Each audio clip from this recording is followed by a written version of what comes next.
Okay, I think we're live. Good evening, everybody. Thank you very much for joining me. Let me know if you can see me and you can hear me okay. And hopefully the chat will appear on screen soon. Welcome to the live Q&A for November 2025, the Is It GridCon Yet special, as GridCon is not quite this weekend, but it is next weekend. So we don't have much time left before GridCon's happening. We've got the thumbs up from Vicky. We've got the thumbs up from the chat. We are all good. So the format of this show is going to be exactly the same as the format of the show every month, which is I'm going to be first of all answering all of the questions that have been asked to me in advance over on the Guild on Board Game Geek. And if you are watching this video or listening to this as a podcast afterwards and you think, I always miss these shows, how can I ask Paul questions? It's very simple. I have a guild over on Board Game Geek, guild number 2258. What you need to do is join the guild, subscribe to the guild, and then about a week before these live Q&As, I always post a question thread.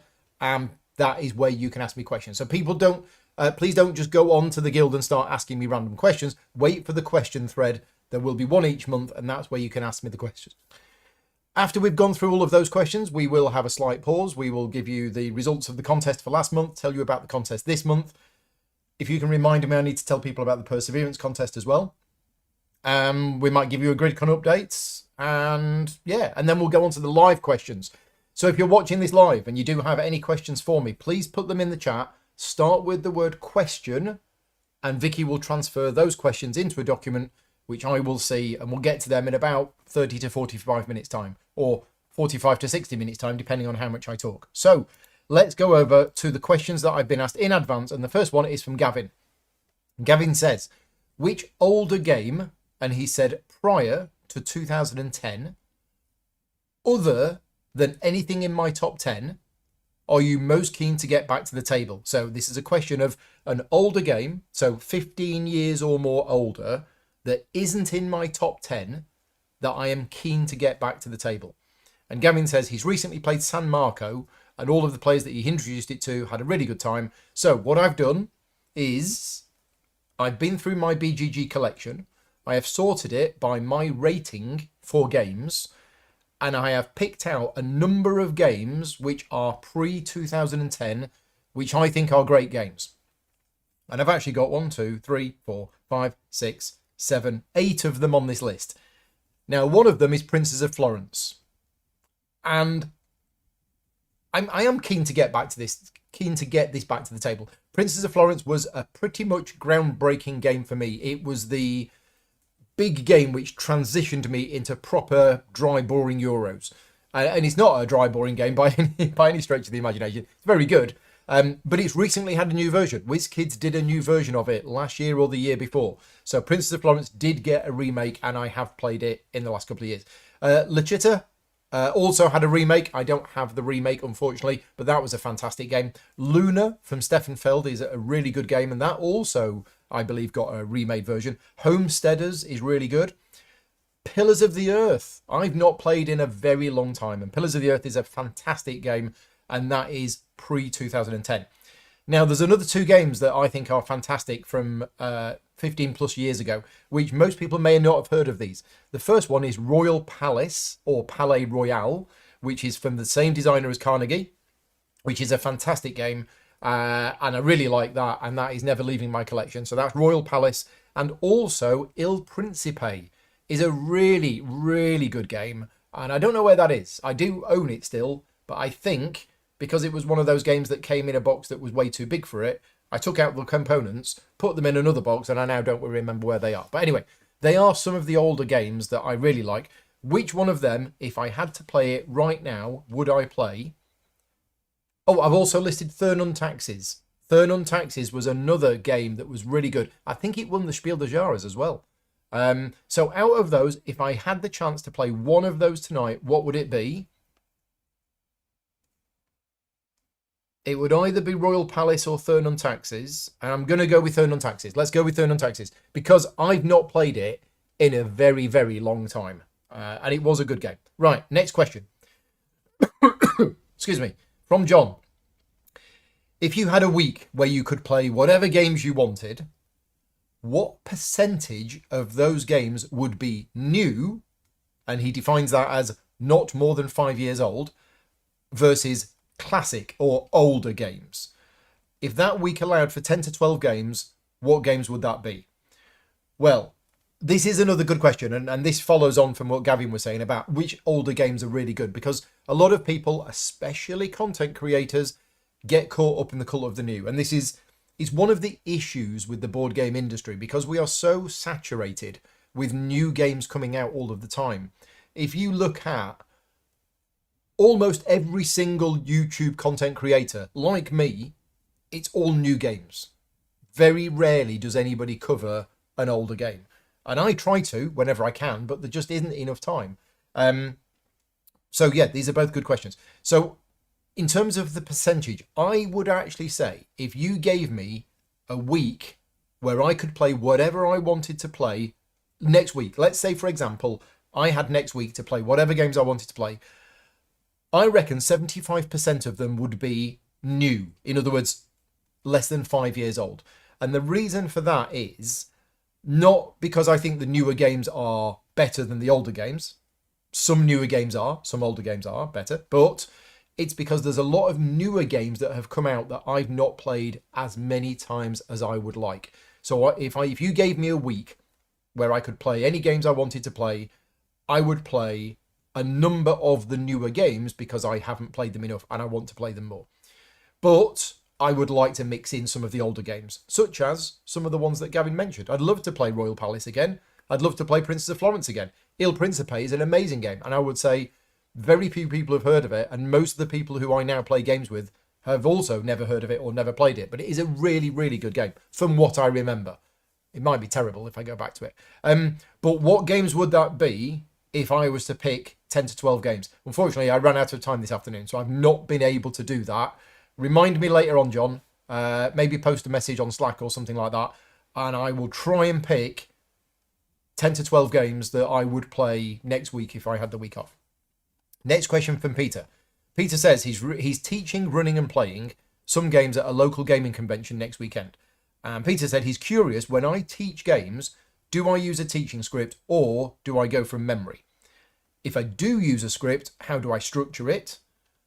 And he's saying this will be a full game, so not a demo. And he says when teaching friends, he's always taught it from memory. Is there an unspoken expectation from people when being taught games at a gaming convention? So a number of questions there.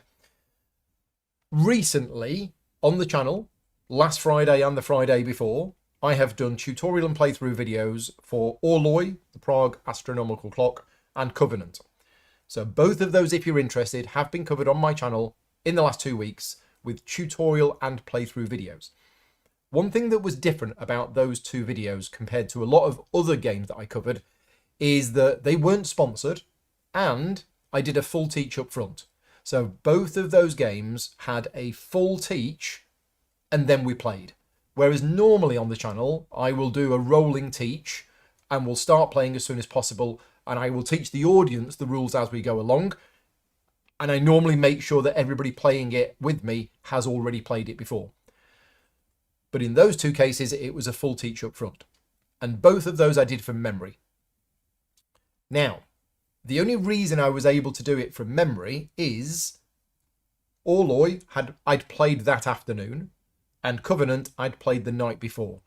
If it had been more than 2 to 3 days between me learning it and me teaching it, I would have either had to have another practice game myself, or I would have had to sit down with the rulebook and I would have had to make some notes. I feel quite fortunate in that one of my superpowers is rules for board games. So I am able to play a game like Covenant and then the next day do a full teach and get it mostly right. Bearing in mind, this wasn't a sponsored video. If it was a sponsored video, I would have done more practicing, but it was just one play and then we did the live stream. And it's one of the things that I would say I'm quite good at. But for most people, if you are learning a game and then you are going to be teaching it, I would recommend maybe not a script, but maybe some bullet points. And as I say, I'm fortunate that I've had so much experience at doing this. I've generally managed to get it in my head. But if you asked me to teach you Covenant right now, I wouldn't be able to do it as well as I did last Friday. So If you were to do a script or a list of bullet points, how do you structure it? It's the same approach for demoing games. Is you need to give a thematic introduction. The very, very first thing you do when people sit down at a table is you give them the thematic feel. So let's start with Covenant. Right, you're all families of dwarven tribes, and all of the lands where you live in the mountain, it's all been taken over by nasty orcs and goblins, and you're reclaiming that land. And whoever does it the best is gonna, win the award of whatever. I don't know. But set the scene. Set the scene at the start. Then, once you've set the scene, give a very, very 2-sentence overview of what you're going to be doing. In this game, you're going to be clearing out rubble, point to the rubble, in order to expand the territory of the dwarves, point to the map. Yeah. You're going to be forging new tools, point to where the tools are. This is going to give you more actions that you can do later in the game. You're going to be delivering goods to the various monuments, point to that. Literally just give a quick 1-sentence overview of all of the different things that are going on in the game. And then you summarize how long the game lasts. So this game is going to be played over 3 eras, and we're going to be scoring things at the end of each era. And at the end of the game, we're going to do some final scoring, and the player with the most points wins. That is your introduction.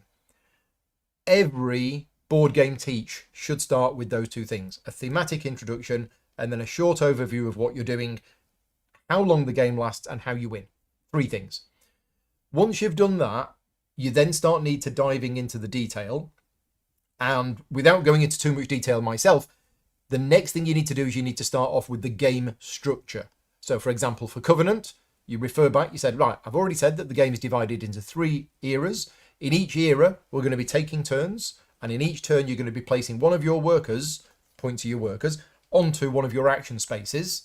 You're going to do it, then you're going to do it, then you're going to do it, then I'm going to do it, then you're going to do it again, and we keep going round and round until we've all placed all of our workers and we've all done 4 actions each, and then the era ends and we go to the next era. So basically, explain the structure of the game, and then you start diving into the details. And the more details you go, the more explanation you give. That's a very, very rough overview of how you would structure a teach. If you want to do a full teach up front, we'll talk about other methods later on. I think that's probably the question answered. Yeah. Next question from Ryan, which is also about teaching games.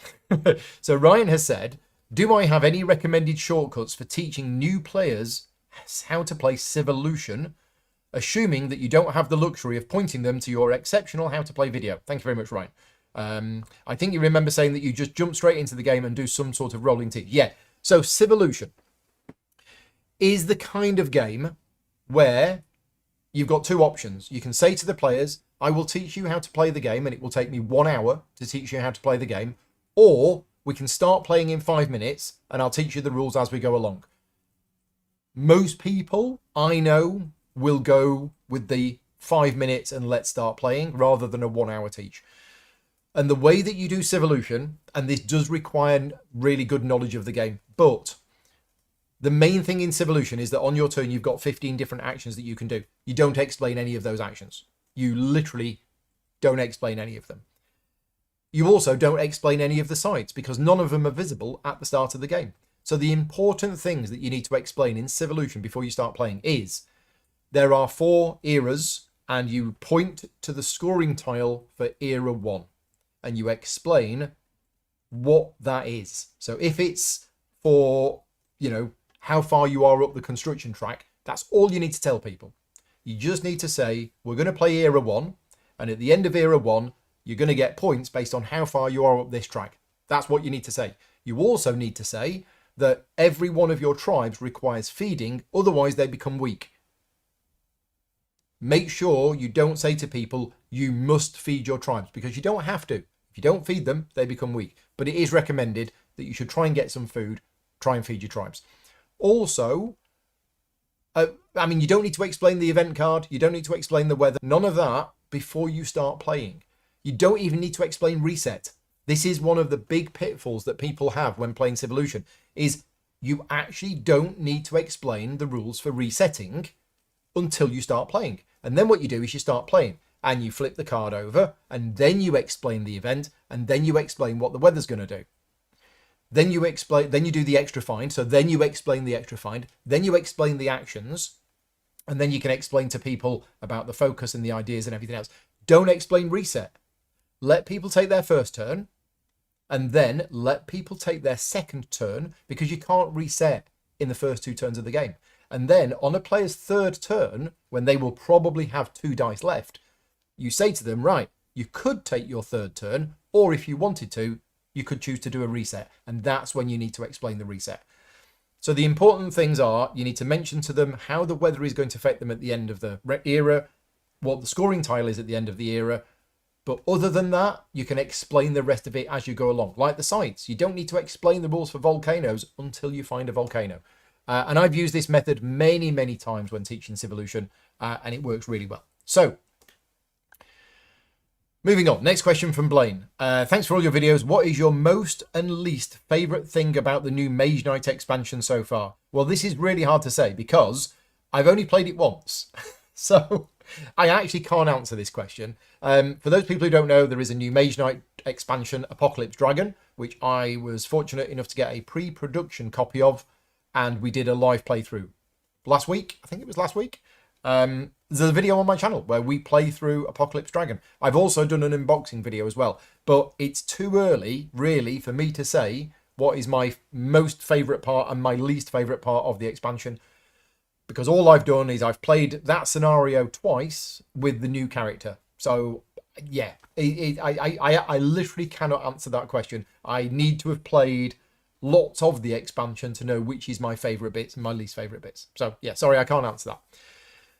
Next question from Keith. Keith says, if you were temporarily incapacitated, I don't know if Keith has plans to temporarily incapacitate me or not, but if I was temporarily incapacitated and my only means of gaming for a month was via an iPad, which 2 apps would you choose? Very simple, Board Game Arena. There you go.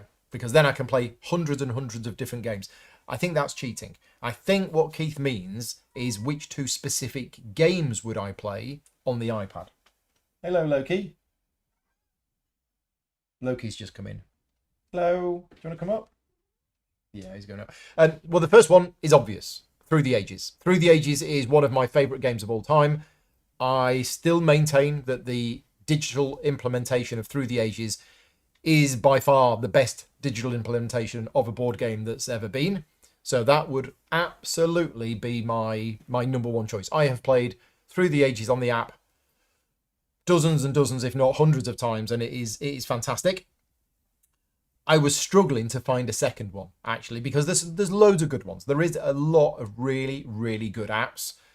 So I'm actually going to cheat on this question, and I'm going to say an app that is not out yet, but I should be getting early access to it at some point, which is Lost Ruins of Arnak, also by Czech Games Edition. And the reason why I am saying Lost Ruins of Arnak is because I know the people that are working on the app, and I know what they are doing to make that digital version of the game really, really good.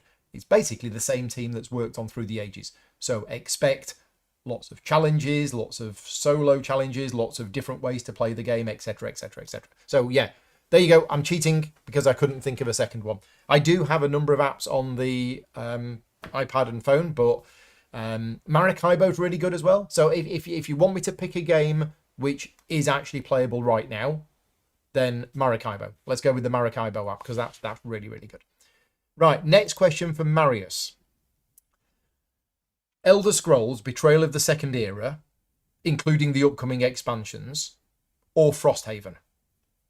Now, the reason why this question makes me a little uncomfortable is that Marius is saying, which one should I pick if I can only choose one of them? And whilst I like to think that the information that I provide to people helps people make a decision on which games to buy and which games not to buy, I don't feel comfortable in literally telling you which one you should buy.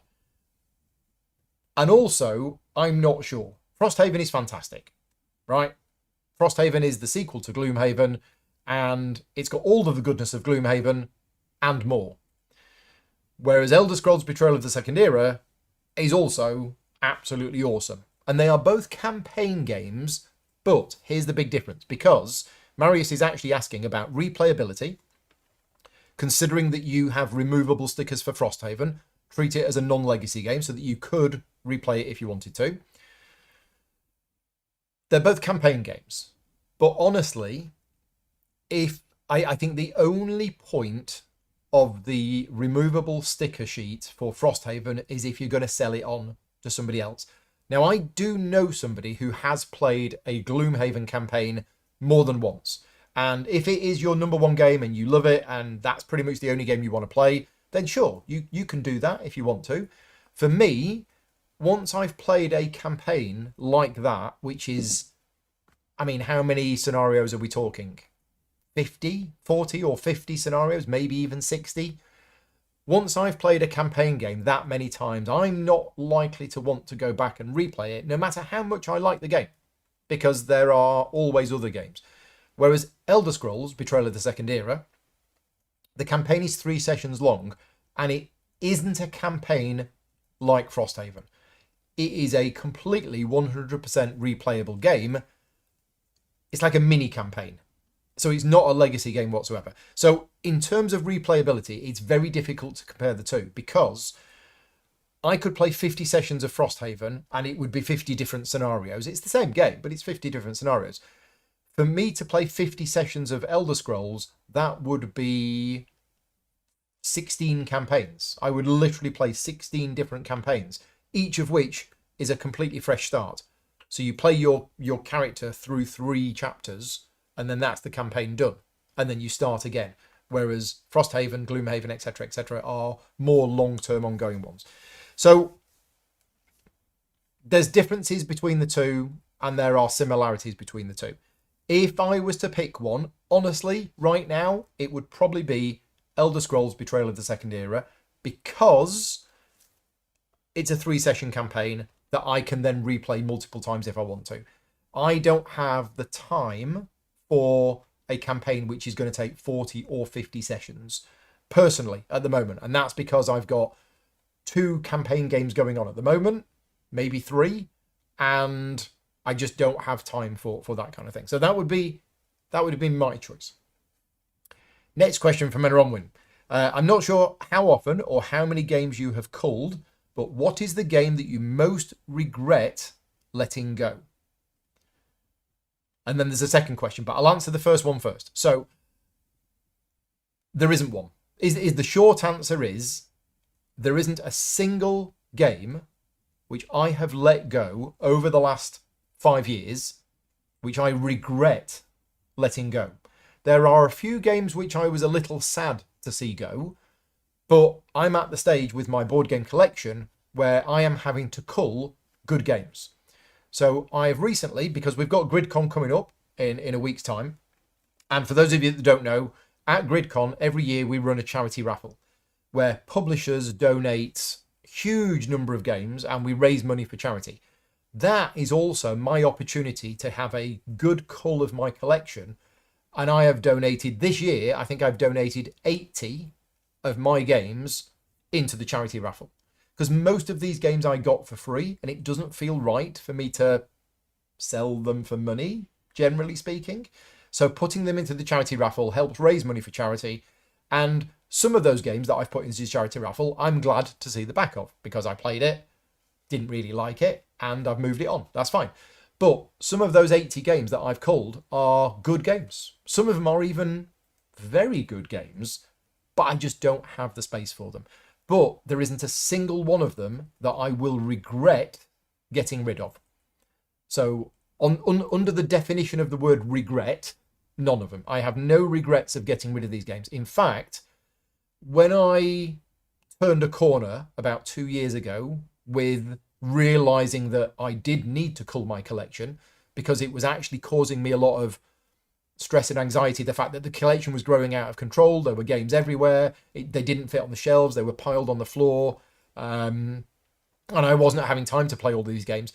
When I finally realized I need to cull, 100 or even more games every year, once I did that, it was actually, this is quite nice. The collection has reduced in size, which means everywhere is slightly tidier. Only slightly, because there's still 800 games in the collection, but yeah, it's been good. It's been a little bit therapeutic getting rid of some of these games, and I hope that they go to good homes and that people enjoy playing them, apart from the bad ones. But that's not my responsibility. Second question: what game do you wish you could get to the table, but you haven't been able to convince your friends is worth playing? And again, I'm in the very fortunate position that my friends do exactly what I tell them to. And if I want to play a game, they play that game. I'm half joking, but to be honest, I don't have that. I think I've got people around me that trust that if I want to play a game, then it's probably going to be okay. And sometimes it isn't, but they're happy to come round and risk it. I can't think of a single game in my collection which, if I really wanted to play it and I invited my local group to come round, that at least one of them would say yes. Because to be fair, a lot of my local gaming friends just like coming around and playing games. Sometimes it doesn't matter that the game's good. If the game's good, great. But I'm very fortunate with that. But I'm happy to put that question on the guild because I want to know what other people think. So what we're going to do is we're going to turn this into a question on the guild, and I am looking for your answers for this. If you also want to leave them in the comments of this video, once this video has finished being processed, feel free. But we're going to make a post on the guild, which is, what game do you wish you could get to the table, but you haven't been able to convince your friends to play with you? Solo games don't count. Please let me know. I will look at that thread on BGG later on today. If Chris is in the chat, hopefully Chrissy can create that thread. That would be fantastic. Right. Next question from Jonathan. Jonathan says, we had a demo at a con recently, Essen, that turned an almost definite buy into almost walking away from the table halfway through the demo. The person giving the demo basically was taking their turns for them, taking the cards out of their hands to play them, rolling the dice for them, and making sure that they were scoring the most points possible by telling them the exact best move to make, rather than making sure they understood what they were doing. Now, I want to just interrupt what Jonathan has to say, because some of you will know that I have a method for teaching games to people at conventions, which is known as a scripted rolling teach. And in a scripted rolling teach, what Jonathan is describing is almost what I do for the first round of the game, sometimes the first 2 rounds of the game, where I will literally have a script and I will say to the players, I would like you to place your dice there, and I'll explain the rules and everything else. What Jonathan is describing, and I have spoken to him about this, is not a scripted rolling teach. This was a normal demo of a game, but the person giving the demo wasn't actually teaching them the game and allowing them to make any of their own decisions for the whole game. He was literally just telling them exactly what to do. So, if I had a demo like that at a convention, would I say something?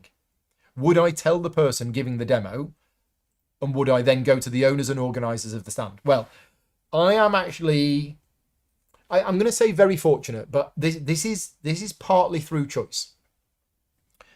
Because in some aspects of my life, Vicky's thinking all aspects of my life, I'm a very intolerant person. She's nodding away, right? I am extremely intolerant of certain things. And this has come through a combination of a few things. One, getting older and just not having the patience for things that are wrong and I don't like. And that's probably it, really. That's probably the main reason. But yeah, my tolerance for certain things has gone down so much that I avoid getting demos of games at conventions. Now, I don't generally have time to have demos of games at conventions these days because I'm generally too busy. But a part of why I don't get demos at conventions is because I know that if that demo is not up to scratch, I'm going to get annoyed. And I don't want to put myself in a position which is actually going to cause me, stress or anxiety, and it's going to cause me to get angry in a public place. Nobody wants to see that. Trust me, you don't. So I avoid situations which I know have the potential to make me angry, and getting a demo like that would do that. So that's how I address the situation, is by running away from it and not even letting it happen. But let's say I sat down and I got a demo and that was happening. If it was as bad as you say it is, I would not be able to keep quiet. I would have to say, look, really sorry, but could you please allow us to make our own decisions in this game? We appreciate that you're trying to show us the best move, but your job here is to show us how to play the game, not how to play the game. So yeah, I don't think that I would be able to sit there and grumble quietly. I would have to say something. Now, the second part of Jonathan's question actually is a little bit of an insight to the kind of person that I am, which is, would you tell the owners and organisers of the stand? Yes.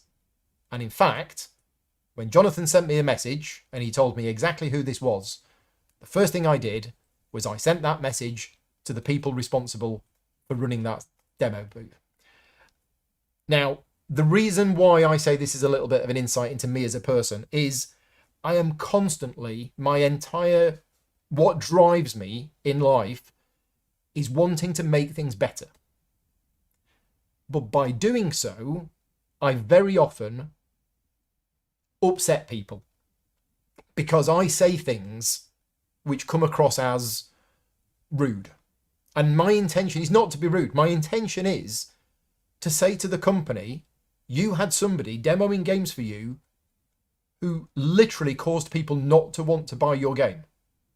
And I'm trying to improve it. I'm not trying to get anybody in trouble. I'm trying to improve it. I'm trying to make sure that they find out who it is, either don't get them demoing for them. That's all I'm trying to do. My entire reason for doing things is not to be a troublemaker, is actually to try and improve the situation. However, I do get branded as a troublemaker because very few people actually care enough to want to do something about it. Anyway, so yeah, that's exactly what I did. Is I contacted the people running that booth and the designer of the game in question, and I said, just so you know, this is what happened.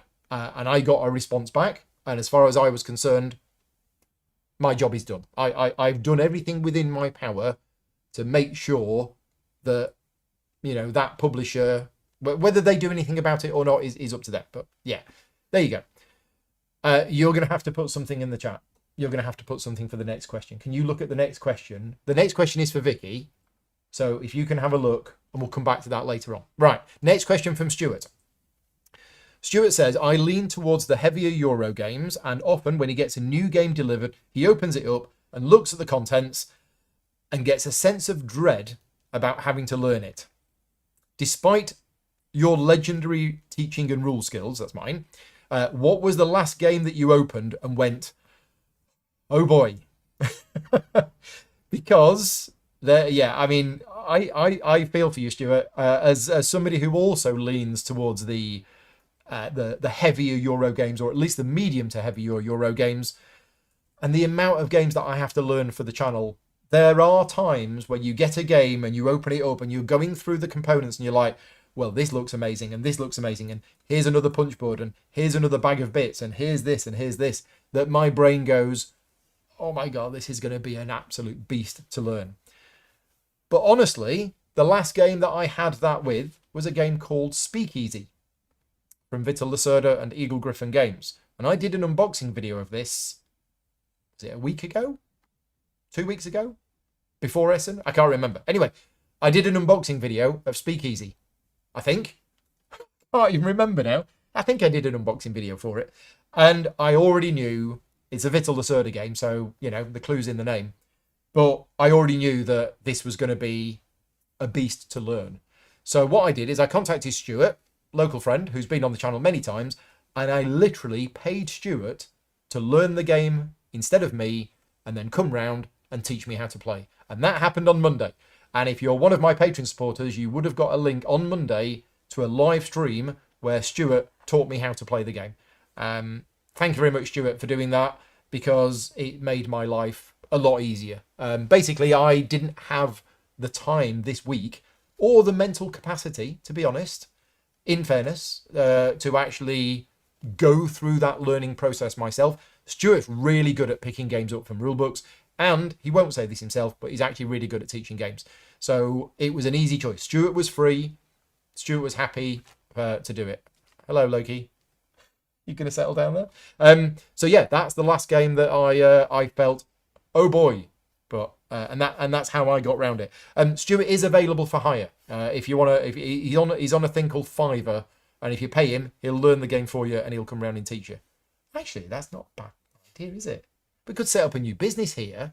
Maybe I should branch out. I should open a new business where you can literally pay people to come round to your house and teach you how to play a game. Yeah, there's an idea. Right. Next question. Oh, will he come to Norway? Yeah, I'm sure he will. Right. The next question is quite long.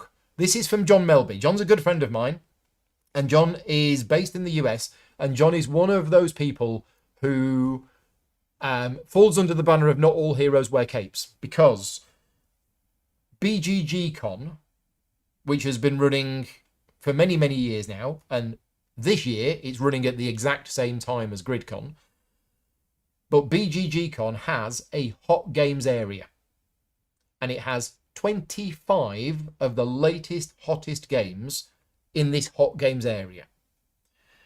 And BGG has a number of volunteers, including John and a few other people that I know as well. And John will literally be there for 4 days in the hot games area, trying to help as many people as he can learn as many of these games as he can. 25 games in the hot games area. And you can imagine what type of games are in there. It's the medium to heavy Euros.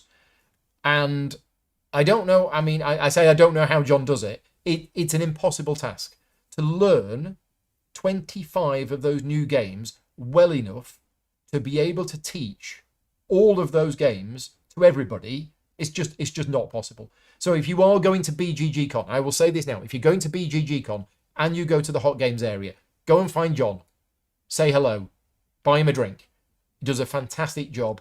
But if he doesn't give you the best teach in the world, don't blame him, because he's learned 25 new games recently.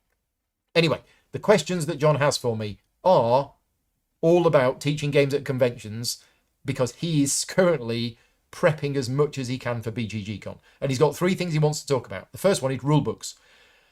He said, I've read many rule books recently, and he keeps finding the same problems recurring in many rule books. And he's asking me, in the past I have done various talks and seminars on rulebook writing, and John says he's looked for it and he can't find it.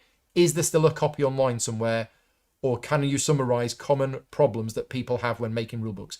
I don't know where it is, but I think there is definitely a video somewhere of a talk that I did at a convention, but I can't remember, because there's been a few seminars that I've given. Some of them were filmed, some of them that weren't. One of them that I did a seminar on how to demo games at conventions. That was definitely filmed. I don't know if the one I did on rulebooks was filmed. It might have been, it might not have been. I can't remember. But the biggest common mistake I see in rulebooks these days is front loading of information. Front loading of information is sometimes enough for me to throw the rulebook in the bin and just get rid of the game without playing it. If only I had that luxury. What do I mean by front loading of information? What I mean is, and so many rule books do this, and I've banged on for years about how bad it is. Tom Vassell from the Dice Tower has banged on for years about how bad this is. Rado has banged on for years about how bad this is, and yet publishers are still doing it. Please, please, please, I beg you, stop front loading information.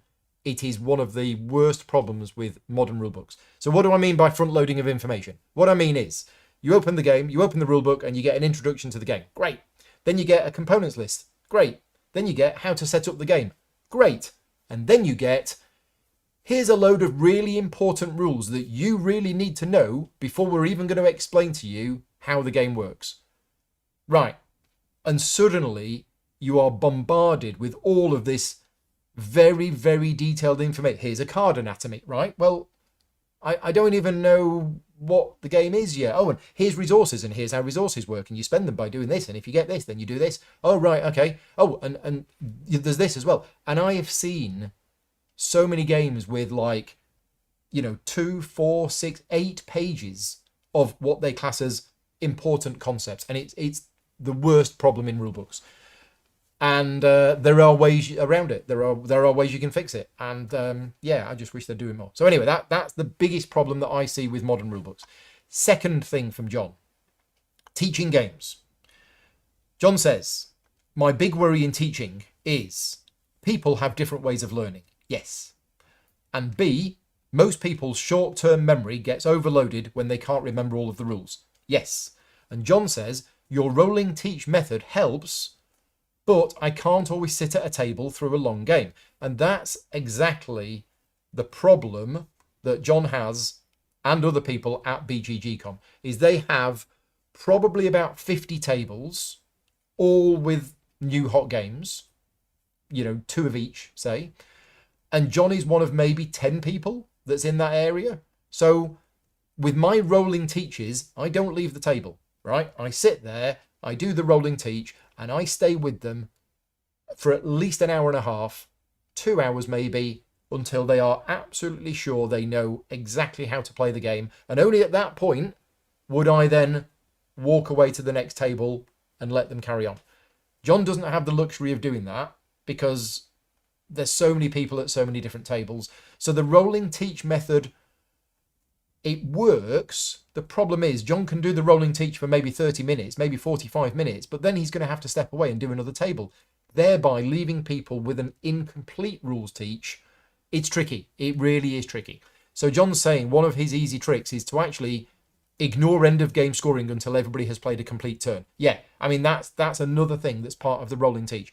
As long as you explain to people right from the very start, most points wins or whatever, then there are certain things about end of game scoring that you can leave until at least 1 or 2 rounds in.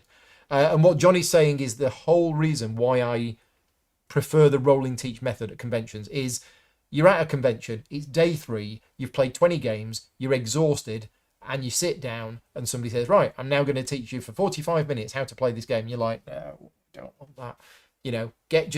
Just get playing early. Do I have any other suggestions for helping people learn a difficult game? No, I really don't, to be honest. The rolling teach method is the best method that I found, but it does require you to sit with them throughout that period and help them out and ask them questions. I don't have any other help, and I would not want to be in your position where I'm in the hot games area and there's perhaps, if you gave me Covenant, if you put me in the hot games area and said, Paul, your job the whole weekend is just to teach maybe Covenant and Orloy on these 4 tables, I'd be okay with that. I'd be absolutely fine. What I don't want to do is I don't want to stretch myself too thin and have to learn 25 new games and be an expert in all of them. The final thing that Johnny's talking about is light. He says that he's noticed with a number of new games that have come out this year that you need really good light in order to be able to see them. He says the many small icons can be hard to distinguish. I've noticed that as well. And it isn't just the fact that I'm getting old. Icons are getting smaller. Text is getting smaller. Or maybe it is just my eyesight getting worse. But Johnny's saying far too many horrible, and he's put horrible in bold, horrible colour choices. He says, I forget which game it had, but it had pieces that were slightly off blue, purple, and a bluish green. Yeah, publishers, we're 2025. Why are you making games with small icons that are hard to see and horrible colour choices that means you can't tell colours apart? I don't know. It's still a problem, and it's unfortunate that it is still a problem. But Johnny's asking me, any suggestions for lighting a game table better? Apart from spending thousands of pounds on a new studio and getting studio lights, which is not always possible. I don't know. There are, at GridCon, some people buy these lamps, which you clip onto a table. So maybe that. If you're going to BGG Con or if you're going to GridCon, see if you can buy one online. It is like a little lamp that clips onto your table and provides extra light. And the reason why I'm suggesting it for GridCon is because we have it, the bar area, And the bar area does tend to get quite dim in the evening because it's a bar area. They don't have massive bright lights. So yeah, that's what I would recommend. Right, moving on to Frank. Frank's got a few questions. First question from Frank. What is your biggest surprise and your biggest disappointment at Essenspiel this year? So the biggest surprise for me was the amount of people that maybe I'd not seen for 2, 3, 5 years that came up to me on the Saturday or the Sunday and said, "Oh, you're looking well." So I was really, really ill the 2 weeks before Essen, and I almost didn't go to Essen because of how ill I felt. And I barely got through Essen on almost, well, I did actually sleep okay, but I was feeling really ill. Probably the worst that I've ever felt at any Essen that I've ever been to, apart from the year where I got food poisoning. And people kept coming up to me and going, "Yeah, you're looking well." Now, I think it's because these people last saw me maybe 5 years ago when my life was in a worse place than it is now. But I found that quite funny and quite surprising. But one of the things for me is running into people that I hadn't seen. I mean, I met up with Russell Martin and his wife, and I was like, "When was the last time you were here?" And he said, before COVID. And I'm like, "So it's been 6 years since I last saw you?" And he was like, "Yeah." And the surprise for me was the fact that it felt like 2.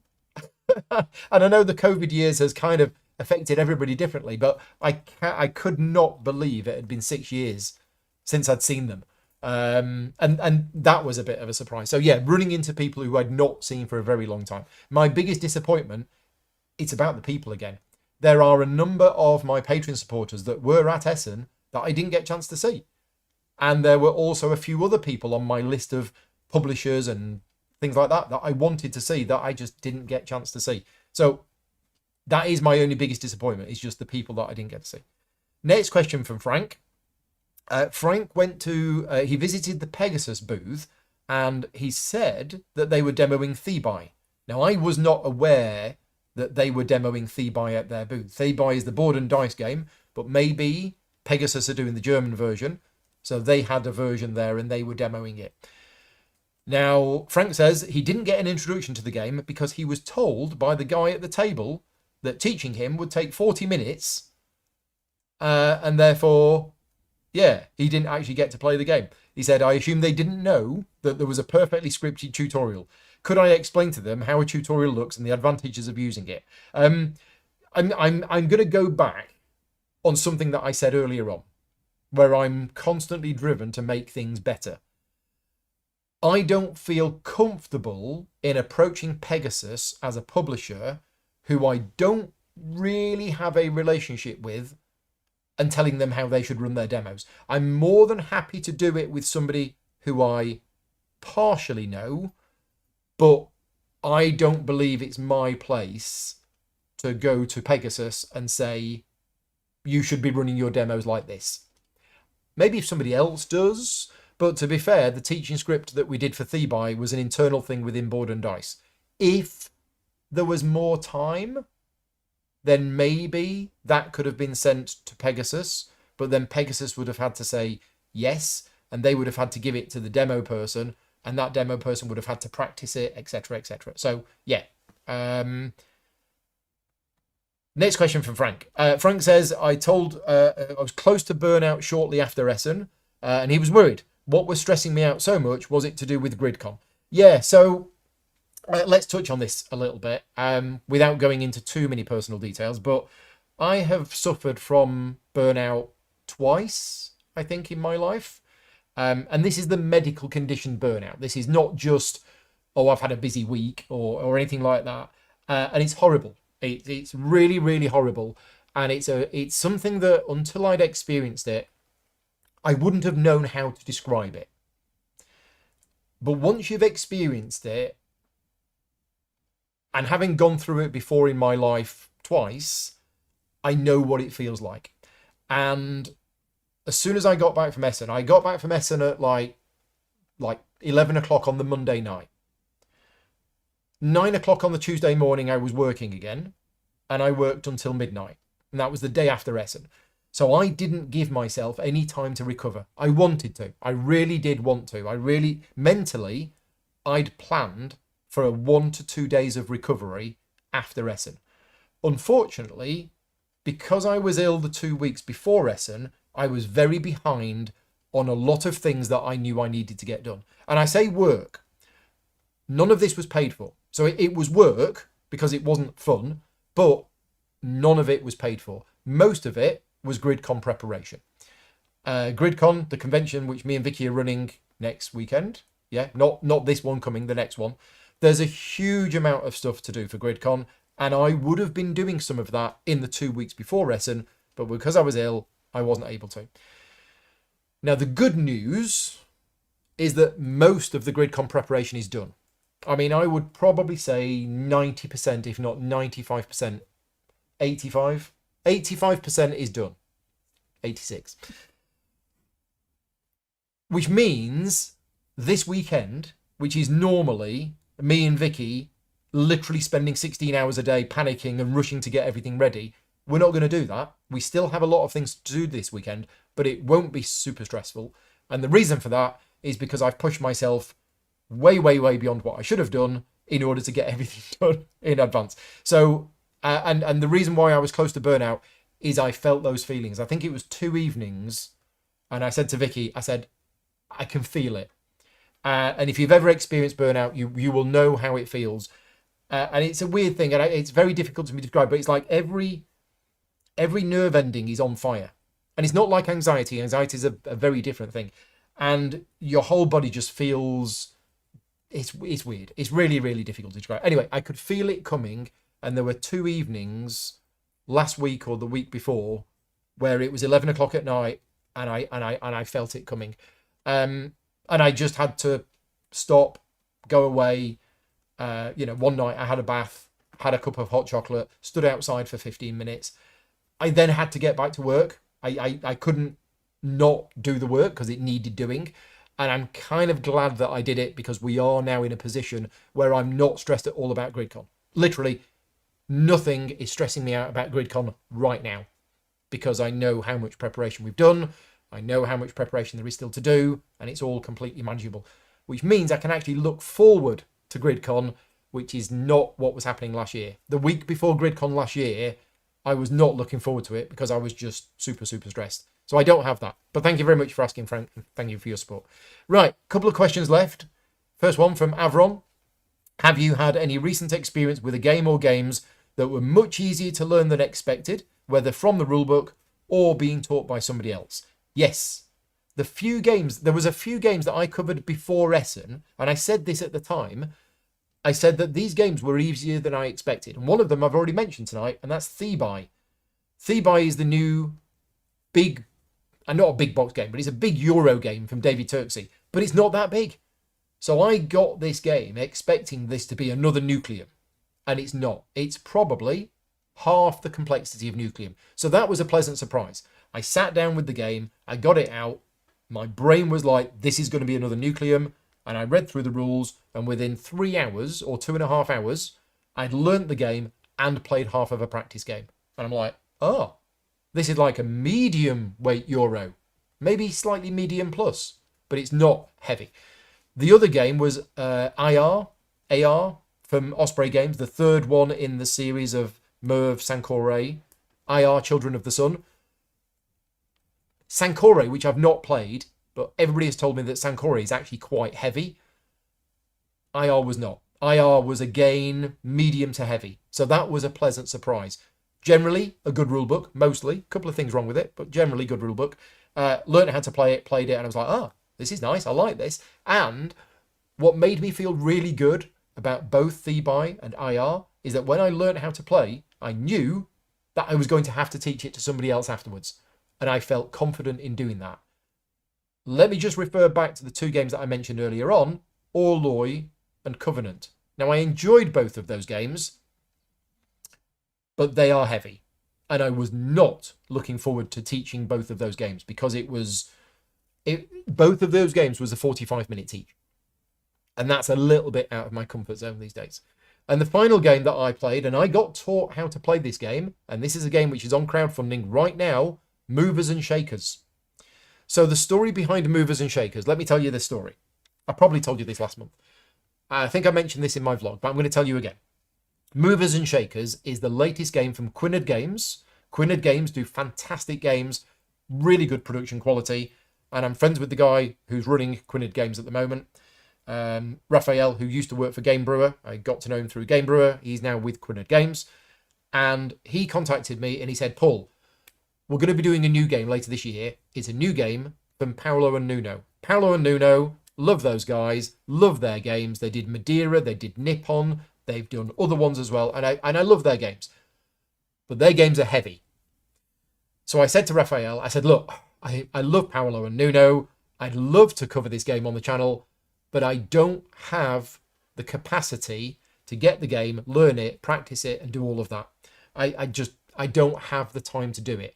And he said, well, how about I come over to you and I teach you how to play? And I'm like, yeah, fantastic. So this was a couple of weeks before Essen. Raphael flew over here from Belgium, came round, we had dinner together, and then we played Movers and Shakers. And if you want to see a playthrough of Movers and Shakers, it's on the channel now with Raphael sat next to me, teaching me how to play. Brilliant, because it means I had to do very, very little prep. He taught us how to play the game and then we played it. And after he'd finished teaching us how to play the game, my brain went, oh, that's a lot lighter than I expected. And I started, and actually, I said to him afterwards, I said, if I'd have known it was actually not that heavy, I could have probably done this on my own. But he enjoyed coming over. It was great to have him here. But yes, it was lighter than I expected. Because with Paolo and Nuno, I expected this kind of heavy economic Euro game. And it's not. It's actually much lighter than that. So anyway, they are 3 games which were lighter than I expected. Next question from Beth. Can you order the 5 big box Chip Theory games from favourite to least favourite? Now, Beth is asking why. I don't think I have time to go into the whys. Right, Beth is going to guess. So here's Beth's guess on what my order for the 5 big box Chip Theory games are. 1, Elder Scrolls Betrayal of the Second Era. 2, Cloudspire. 3, Hopla Marcus. She hasn't said which one. So let's merge Remastered and Victorum together. 4, Too Many Bones. 5, Burn Cycle. Absolutely right. That is my order of the top 5. Elder Scrolls Betrayal of the Second Era is ahead of Cloudspire. Cloudspire is a fantastic game. Underrated, in my opinion. Hopla Marcus Victorum and Hopla Marcus Remastered. They're probably likely to get more plays than Cloudspire because they're a little bit more intuitive and less heavy and shorter. But Cloudspire is just such a fantastic game. And then Too Many Bones, a lot of people's #1 game of all time. And I do like it, but I don't think I'm ever going to play it again because Elder Scrolls has replaced it for me. And then Burn Cycle. Burn Cycle, and I don't think I've ever said this on a public video, it's one of my biggest disappointments in board games. Because I wanted to love Burn Cycle. Burn Cycle had the potential to be my favourite game from Chip Theory games. Everything about Burn Cycle looked like it was going to be amazing. And unfortunately for me, because of a few things about the game, it was a bit too complicated, too long, and it was just too much. So nothing wrong with the game, it just didn't fit for me. And I say disappointment, I was disappointed in it because I was expecting it to be really near the top of my favourite games. Anyway, that's not it. Beth's got a second question. Can you order the 5 big box Mind Clash games from favourite to least favourite? So here you go. Beth's guess is Voidfall, Perseverance, Anachrony, Trickerion, Cerebria. So, I love Voidfall, but Perseverance might actually, for me, be better than Voidfall. I'm not sure. I need to play Voidfall cooperative more because I've only played it once and I know a lot of people say Voidfall cooperative is the way to play the game. So I need to play it more. But it's very, very close between Voidfall and Perseverance. So you got those two right. Anachrony in third, yes. Down at the bottom, Trickerion and Cerebria. I would be tempted to put Cerebria before Trickerion because I think Trickerion is a fantastic game. And actually, if you want to know something, Trickerion is the first game that I ever backed on Kickstarter. And I love Trickerion. I love the idea of the game. I love the style. I love what Mindclash have done with it. But I'm terrible at it. And every time I've played Trickerion, I come last because I just can't play the game well enough. So Trickerion is down in my least favourite. Cerebria is underrated. The problem with Cerebria is, in my opinion, a little bit like Burn Cycle.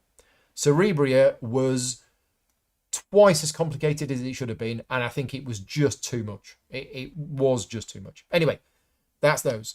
Beth's got another question. Are there any mechanisms that you've thought about that you wish were in a game, but they haven't been successfully implemented in a game? I think almost every mechanism that I can think of has been done in a game. One mechanism that I would like to see more of in a game is some kind of stress mechanism where it isn't just negative points at the end of the game. I was actually working on a game years and years and years ago, and in this game, you chose how many hours a day you worked. And if you worked beyond the 8 hours, you got these stress points. And these stress points would actually impact on your ability to work the next day. And I've never really seen something done like that in that way. It's like, well, look, you can choose to only have 4 hours sleep tonight if you wanted to, but that's going to cause an impact the next day that all your actions are at -1 or something like that. I like realistic mechanisms in games. Realistic mechanisms in games really tick my boxes like that. Also, I really like supply and demand. I grew up one of the games that I played when I was in the 80s, late 80s, early 90s was Merchants of Venus, and I absolutely love the supply and demand in Merchants of Venus, where the market for the price of what things are bought, and they want certain type of goods over there. There's a really, really high demand over there. Right, quick, go and buy this and sell it there and things like that. So I like supply and demand mechanisms in the game as well. Beth also wants to know if there's any game themes that I've thought about which haven't been done. And I've said here, nothing I can think of. Every theme that I can think of has probably been done already. Final question from the ones that I've been asked in advance. We're just over the 1 hour mark. And this is from Davis. If you could go back in time to witness any historical event or speak with any historical individual, what truth would you want to have clarified? So I've thought long and hard about this, and my answer would be that I would go back in time to last week and find out if Mark paid the $2 for that wood in that game that we played, because I don't think he did, and if he didn't, then he wouldn't have won the game. So that for me is probably the most important historical event that happened. Seriously though, you might be surprised by this, but I would actually like to go back to the year 0 and find out what really happened. Because so many religions and so many beliefs are all based on stuff that we don't actually know accurately. And we have the Bible and we have all of these other records, but I want to go back and find out, what actually was happening. That for me would be the most important historical thing, because I like to know things. I like knowledge, and especially when you're looking at something like religion and religious beliefs and what it's all based on, and whether you are a religious person or you're not a religious person, I think there must be something there. There must have been something happening to have caused what we now have, and I want to go back and find out what actually happened. Anyway, that's it for me for the live questions. Not for the live questions, for the questions that we've been asked in advance. So we're going to have a slight interruption from the questions, and we're going to tell you a couple of things. First one is, every month in these live Q&As, I do a giveaway. And recently, to celebrate the success of my Patreon campaign, we have increased the amount of money that we're giving away each month to £75 if it's a Patreon supporter that wins. So basically, we do a Q&A contest each month, and it's open to everybody. Everybody can enter the contest, and if you win and you are not a Patreon supporter, you get £50 of games vouchers from Games Law. That's £25 from me and £25 from Games Law themselves. So thank you very much to Games Law for your support. If, however, you win the contest and you are a Patreon supporter, then I've increased it to £75. £25 of that is from Games Law and £50 of that is from my own money. And the winner for last month is Sandy Wilson. Now, Sandy is a relatively recent Patreon supporter, but congratulations, Sandy. I have already contacted you, and you have £75 of games vouchers to spend at Games Law. And Sandy's based in the UK, so we don't have any complications of shipping or anything else. Let us know what you buy with your £75 of games vouchers. So this month, the contest is open right now. There is a link going into the chat right now. Can you pop it into the description of the video as well? The link will also be in the description of this video. And if you're listening to this as a podcast, because this will be turned into a podcast in 2 days' time, or maybe 1 day time, there will be a link in the description of the podcast. So that the contest is open. And what you need to do is you need to give me your name, your email address, whether you are a Patreon supporter or not, and you need to tell me what the secret word is. And we haven't even got any idea. Shall we have, what should we say? What's everybody's favourite world monument? I'm looking at the things over there. Could you pass me some of the things over there? These are 3D printed pieces that Hegemonic Game Studios sent me for when I was doing World Order. And I think these have actually got, I think these might have been a stretch goal of the campaign or something like that. But basically, we've got Statue of Liberty, we've got Eiffel Tower, we've got, oh, somebody tell me what that is. Is it the Hagia Sophia? And we've got that one. I don't know what that one is. Anyway, well, that's got to be the building on the side of the Kremlin that people call the Kremlin, and it's not. Anyway, that one. St. Peter's Tower. I think it's St. Peter's Tower. What would this one be? I think it's definitely China. Anyway, these. Yeah. So, which is your favourite man-made, large building type thing? You know, like Statue of Liberty, like Eiffel Tower, that kind of thing. Let me know. Monument, St. Peter's Cathedral. Yeah, I thought it was. So that's St. Peter's Cathedral. I don't know what that one is.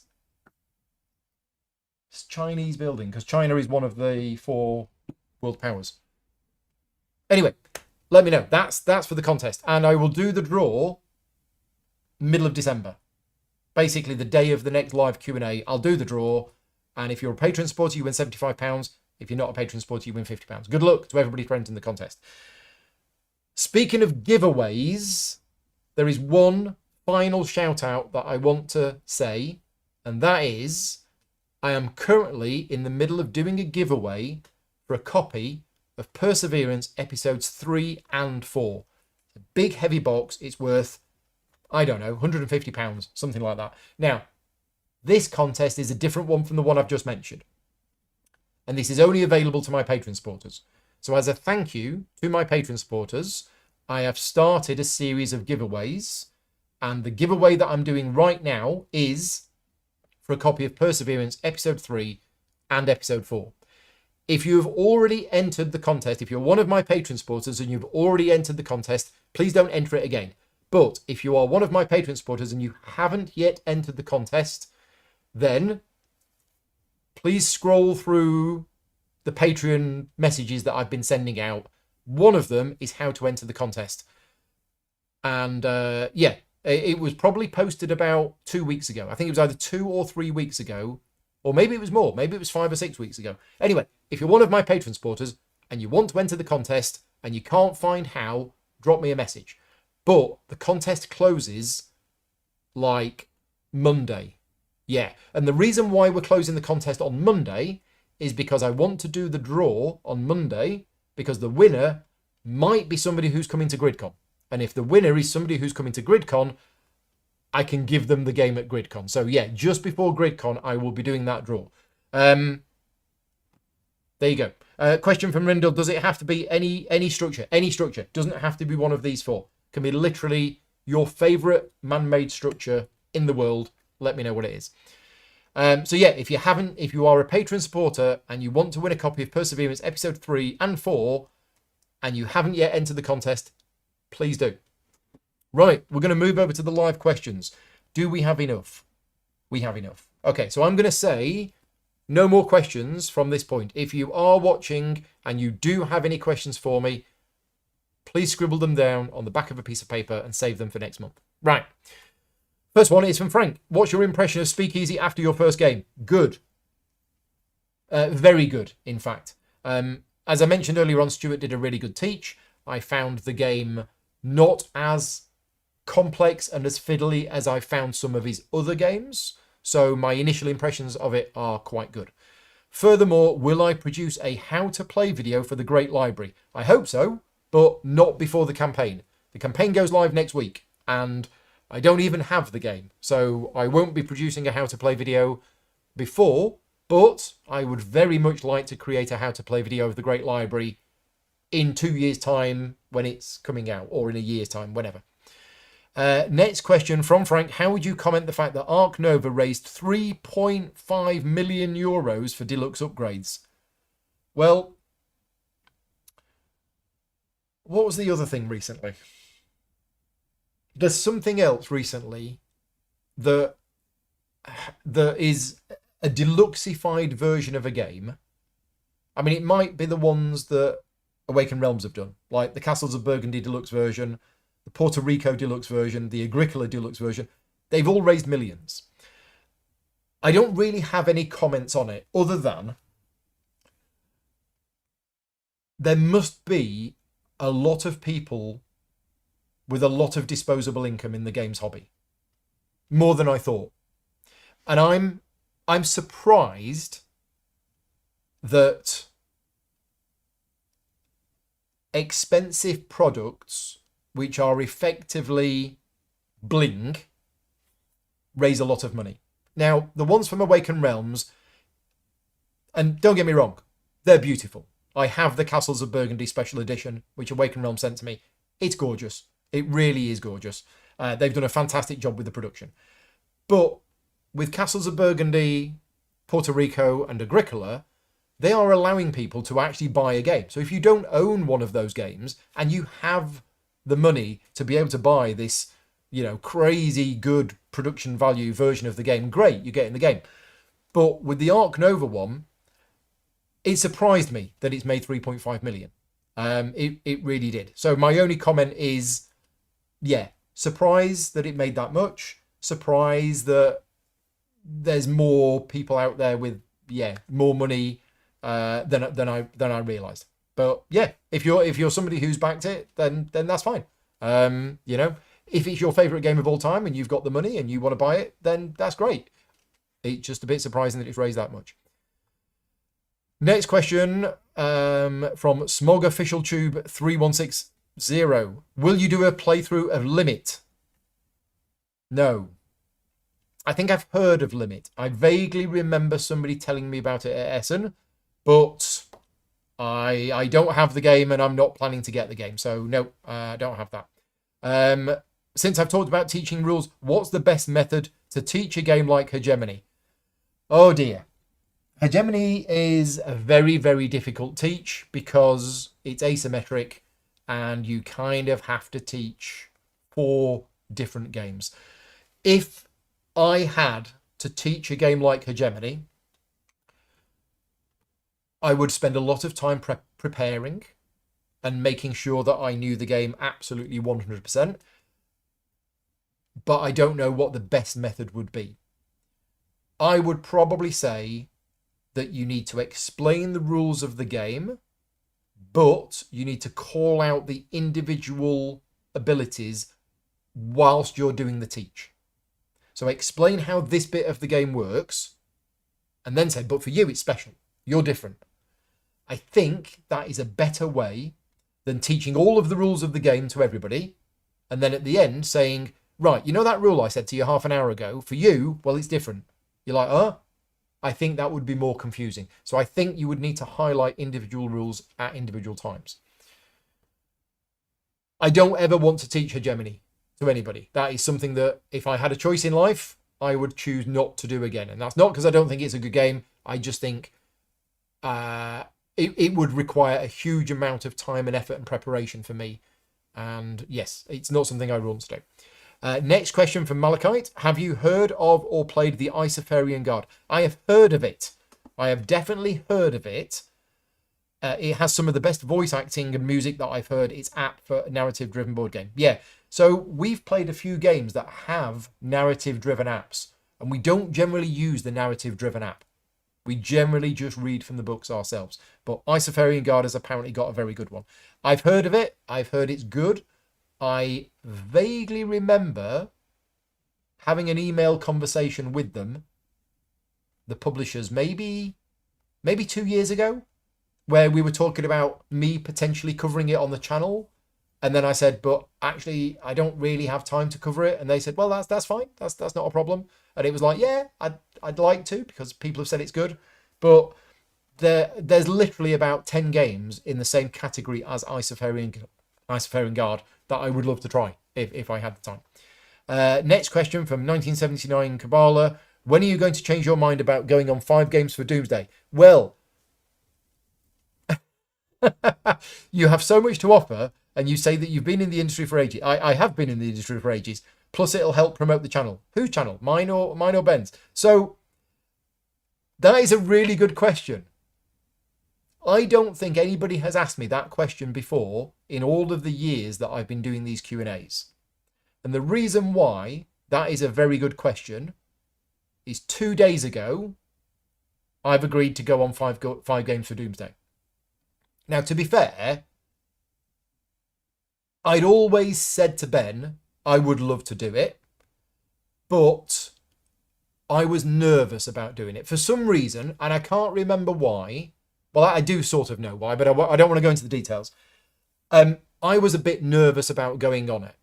And you might think, well, that's stupid. Why would you be nervous? You're on other people's podcasts and stuff like that. But I was a bit nervous about doing it. And then because I was nervous about doing it, I built some walls in my mind. So then every time Ben asked, I went, no. And I said to Ben, I said, look, this isn't a you problem. It's a me problem. And one of these days I'll do it. Anyway, Ben came to see me at Essen and said, as he does every year, when are you coming on the show? Bless him. He's been trying to get me on the show for many years now. And I said, I tell you what, Ben, let's do it. I feel ready now that I'm going to do it. And Ben messaged me 2 days ago and said, are you serious? Are you going to come on the show? Is it going to happen? When can we make it happen? And I said, yes. I said, not now, because it's November and I'm a bit busy. But I am going to be catching up with Ben in about 2 or 3 weeks' time. And yes. And for those of you that don't know, Ben Maddox, amongst other things that Ben does, is he has a regular show called 5 Games for Doomsday, which is nothing like Desert Island Discs, right? Absolutely, for legal reasons, nothing like Desert Island Discs. But basically, he has people on the show and they pick, if there's been an apocalypse and I'm living in a cabin on my own, which 5 games would I have with me? And yeah, that's going to be, I don't know when that's going to be appearing, but yes, what a time to ask, have I changed my mind? Because yes, I have changed my mind. Well, not changed my mind, but I finally got over the nervousness that I have about being on the show. Ben is one of, if not the best host of a podcast or anything like that. He's extremely well spoken. He's very eloquent. I mean, he's a trained actor for a start.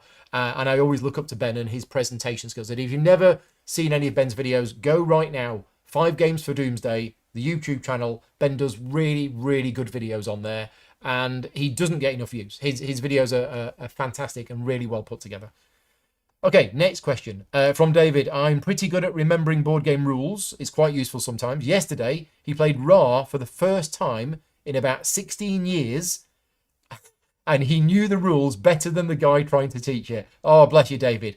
So Ra is one of the first 5 modern Euros that I played.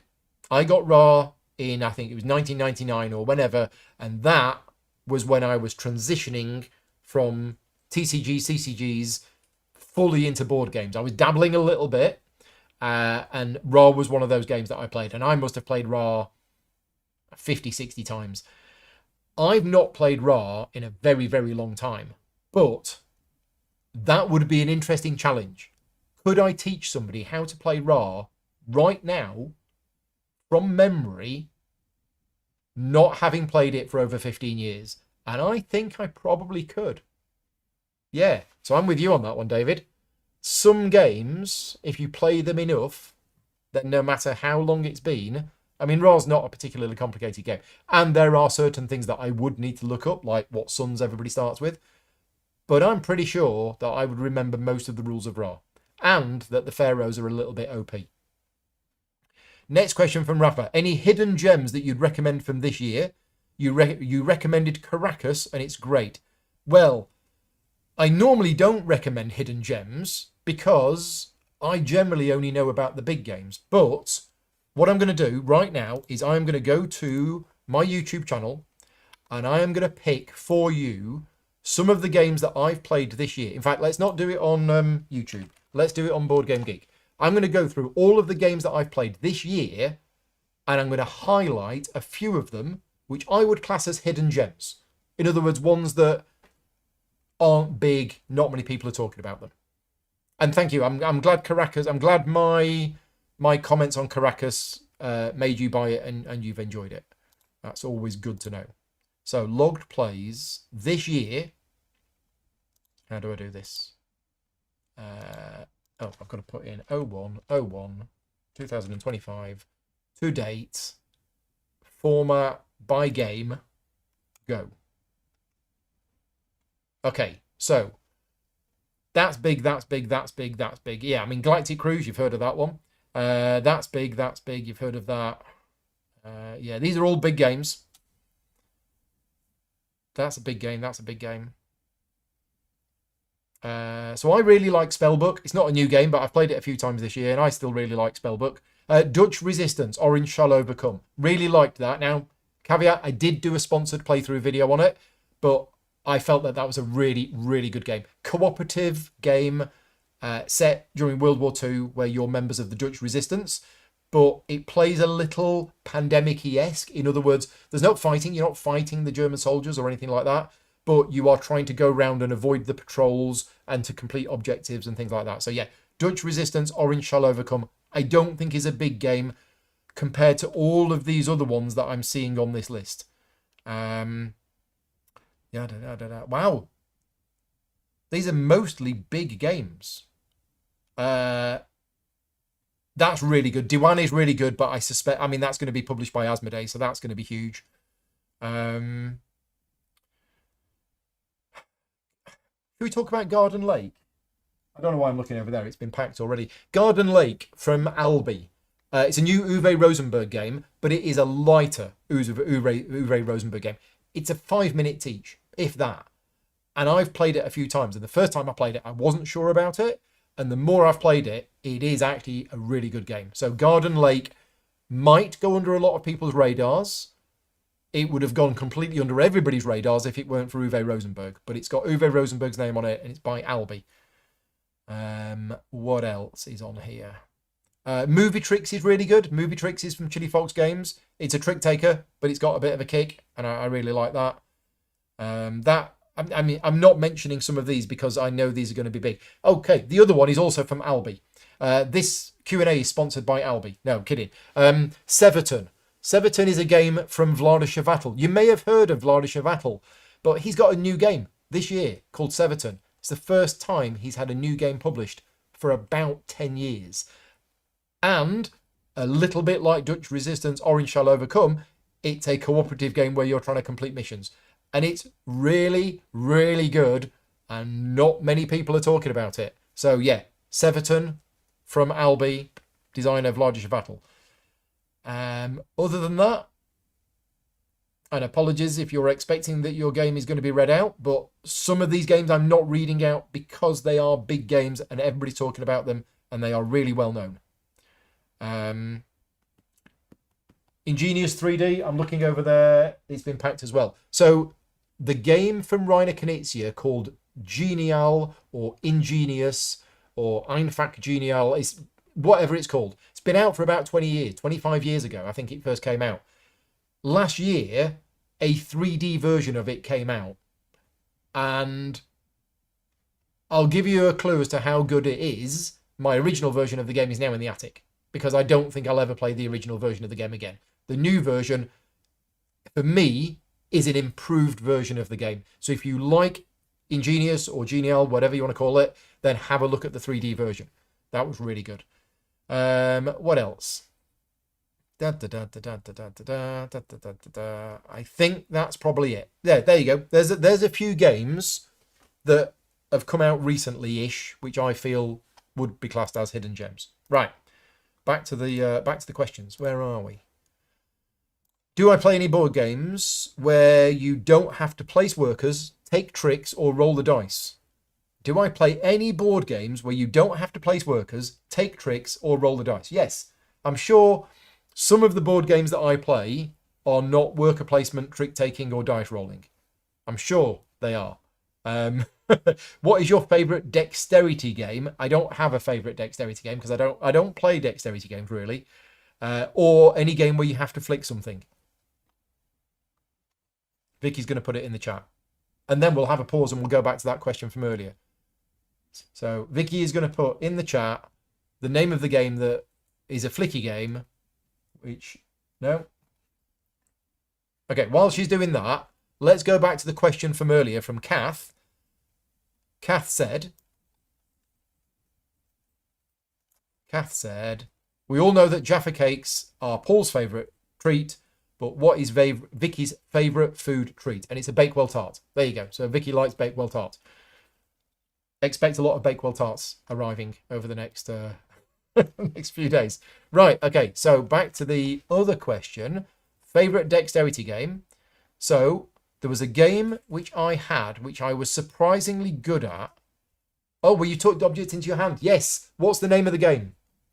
Drop Alter. Yeah, played it at Full Board Gaming last year. It was a silly, really silly party game. And it was late at night, and it was on the Friday or the Saturday. And I said, I don't play dexterity games. I'm going to go to bed. And they went, no, go on, play. And I was like, oh, okay. And we played this game called Drop Alter.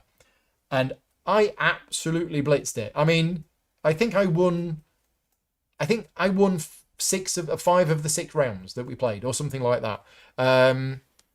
Crokinole. No, I played, I mean, we did play Karuka, but I wasn't good at it. I was not good at it. We played Karuka at the pub on Saturday night. So yeah, Drapolta. It's a really good game. It's really fun. But yeah, I was really, really surprised at how I won that. It must have been the beer.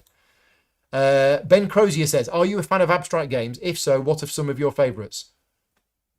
Genial 3D that I've just mentioned. To be fair, I would have said that I'm not generally a fan of abstract games. In fact, the famous story, I think this is a famous story. So many of you won't have heard this game. Apologies if you have heard, not this game, this story. Apologies if you've heard this story before. But 20 plus years ago, I didn't play abstract games, right? I play Euros. I want to play Euros. And a lot of you are thinking, well, Euro games are just abstract games with the theme pasted on. Some of them are, sure. But actual abstract games, I don't generally play abstract games. And 20 odd years ago, I was at Essen and the Cosmos stand had Ingenious set up. They probably had a big version of it. And I walked past it and I sneered at the game in my, well, I don't play abstract games. Not interested whatsoever. So I dismissed it because it is a completely abstract game about placing tiles with shapes and adding points.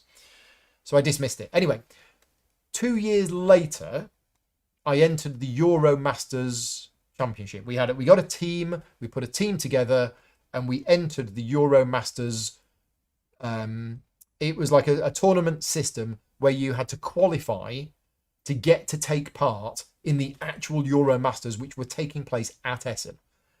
And I joined a team and we entered and we came third, which meant two things. One, we got a place at Essen, and I actually played in the Euro Masters at Essen that year. Two, we got given some free games. And one of the free games that I got was a Finnish version of Ingenious by Rainer Knizia. The game which, a couple of years before, I'd turned my nose up at and said, I don't play abstract games. Now, it was in Finnish. It was a Finnish version of the game. So we got the rulebook and we were like, I don't understand a word of this. So we went online and we got the English version of the game. And, I mean, this would have been before I knew you. How long have we known each other now? 18, 19, 20, 21, 22, 2003. So it would have been about... So did I have Genial when you met me? Just, right. So this would have been just before I met Vicky. So this is 22, 23 years ago. And I got a copy of this game and I played it and it was amazing. And I've now played Genial 100 times, maybe 60, 70, 80 times. We've played it with Vicky's family. They've bought it and everything else. So for me to say I don't like abstract games would be false. In general, I don't play abstract games, but there are certain ones which I do play and I do like. But in general, generally not. Project L as well. Project L is another really, really good game, and I really like Project L. And that is a completely abstract game. Right, next question from David. What's the longest time that you have gone without playing a game? What's the longest time you have gone without playing a game to then playing it again? Oh, in other words, he last played Ra after 16 years of not playing it. Oh gosh, I would have to go back through my BGG history and find out. I mean, I'm going to guess, and I'm going to say Taj Mahal, because I went back about 2 years ago and played Taj Mahal. Taj Mahal first came out in 2000, and I played it. Let's look at this. According to BGG, I have 23 plays of Taj Mahal. And that is because on the 31st of December 2006, I remember it well, I decided to go into BGG and add in an approximate number of plays for the games that I owned. So on December 31st, 2006, I mustn't have had anything better to do. I logged 20 games of Taj Mahal because that was me guessing how many times I'd played it prior to that date. The last time that I played it according to BGG until recently was the 18th of February 2008, and then it was 15 years later on the 27th of January when I played it. So I'm going to go with Taj Mahal. Taj Mahal had a 15-year gap between 2008 and 2023. Let's say that one. That's probably one of the longest ones. Next question, from top to bottom. Galactic Cruise on Mars, Shackleton Base. Well, Galactic Cruise is number one. Out of those three, no question, Galactic Cruise is number one. Out of the other two, I have only played Shackleton Base twice, which is criminal, because Shackleton Base is a very good game. On Mars used to be my number one Lacerda game, but I dread the day when I have to play On Mars again, because I don't have the time, mental energy, everything else to go back and relearn On Mars. Now, if all of the rules come back to me, or if half of them come back to me, great. On Mars is a fantastic game. So I'm going to say Galactic Cruise, On Mars and Shackleton Base, but that isn't to say that Shackleton Base isn't a very good game. I just haven't played it enough. Next question from Klaus. Will I stream a Speakeasy solo? If I do a solo playthrough of Speakeasy, I will stream it. I'd like to, because I've heard good things about the solo mode, but I don't know if I'm going to do it or not. And it might be a Patreon-only stream. I like to give extra bonus content for my Patreon supporters as a thank you for supporting me. So if I do a solo playthrough of Speakeasy, it might be a Patreon-only one. I don't know. And somebody in the chat has just suggested a game which absolutely must beat Taj Mahal for the longest time? Who was it who suggested it? Peter. Or Sherlock Holmes Consulting Detective. No, it's probably Talisman. So yeah, Peter in the chat has suggested Talisman.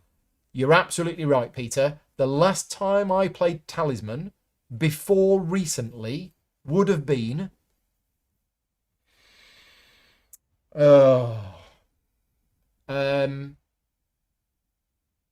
probably 1989.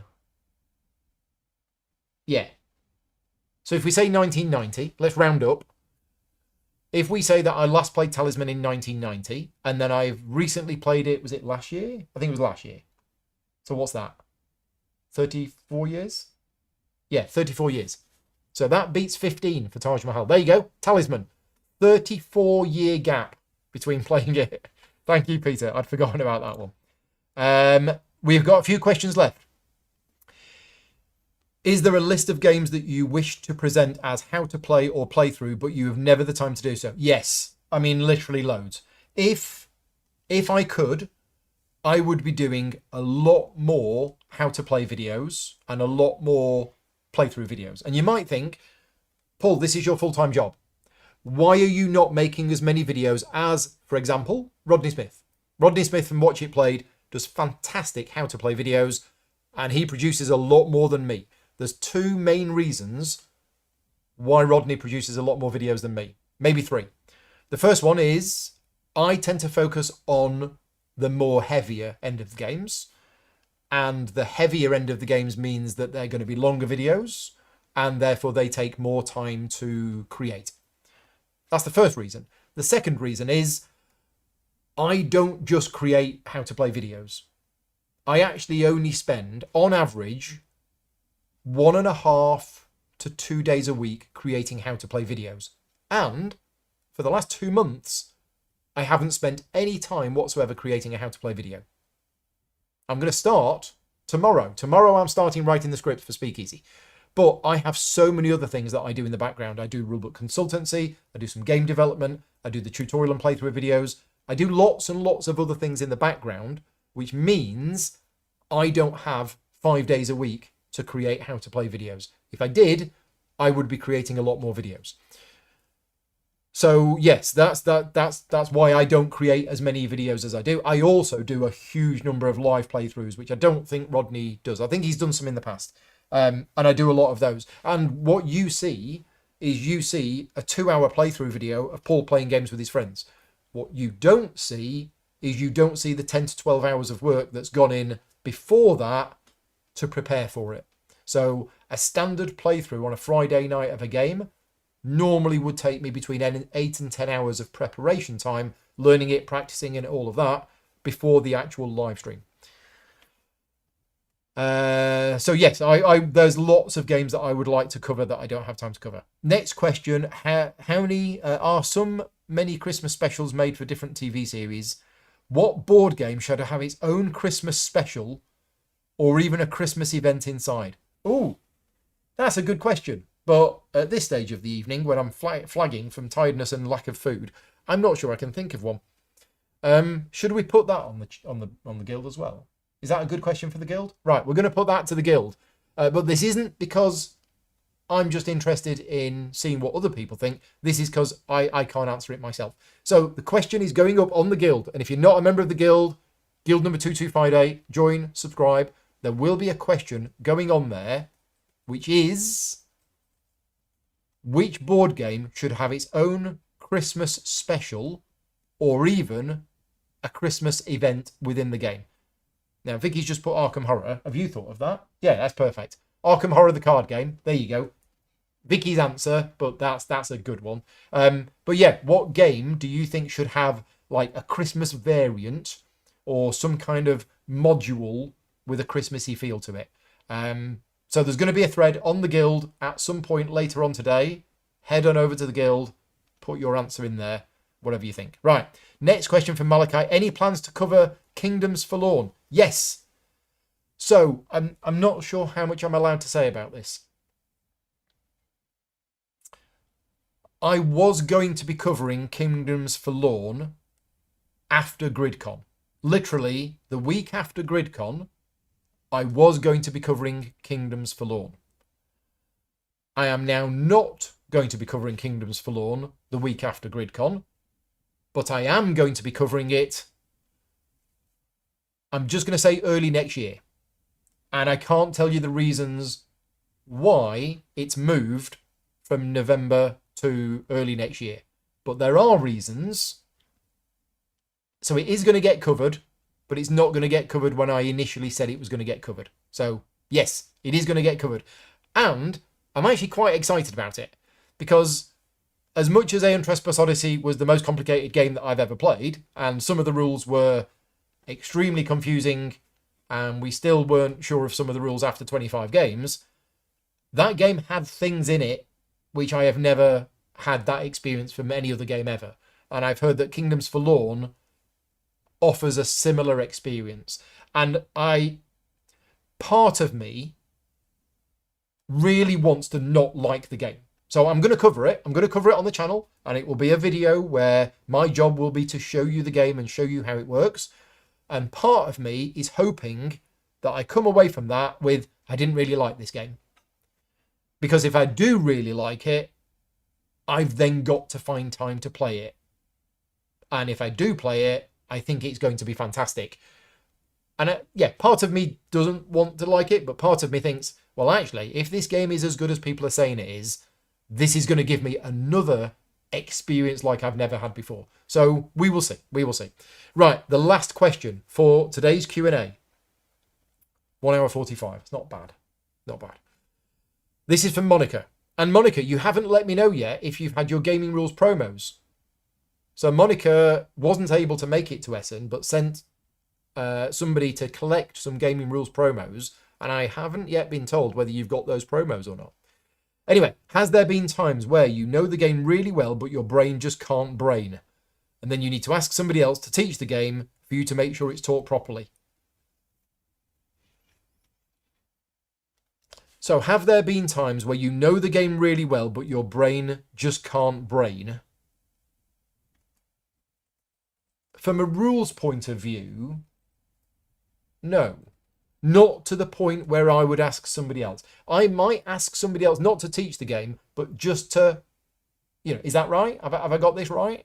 And I think I did that with Covenant on Friday, because Kath had already played before, and there were a couple of parts that I was like, I've only played this game once. I think this is right. And Kath said, yeah, that's right. But I don't think there's a game where, like, if I know the game really well, that I just can't actually get past it and I need somebody else to teach it. Now, solo playthroughs, as Vicky's saying, solo playthroughs are a different thing.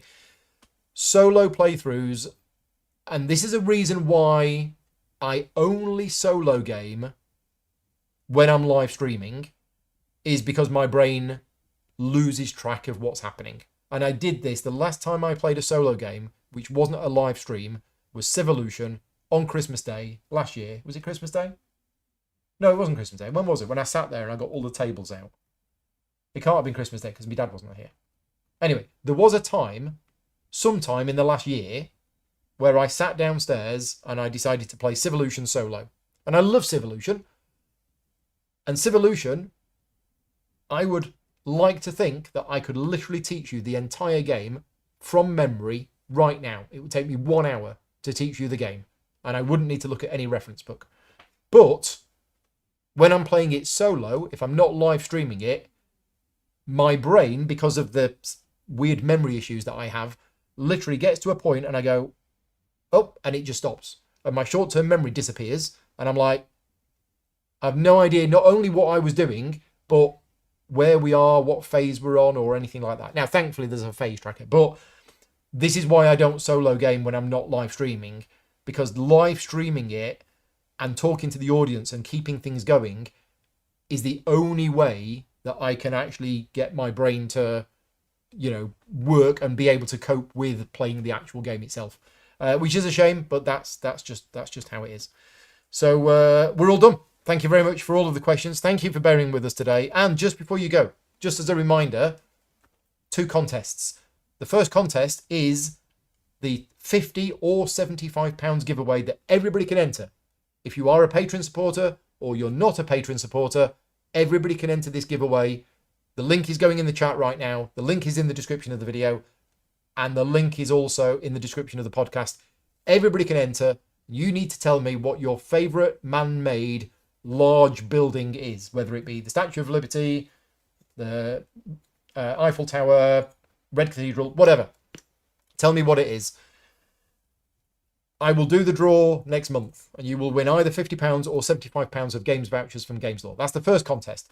The second contest is only available if you are a Patreon supporter.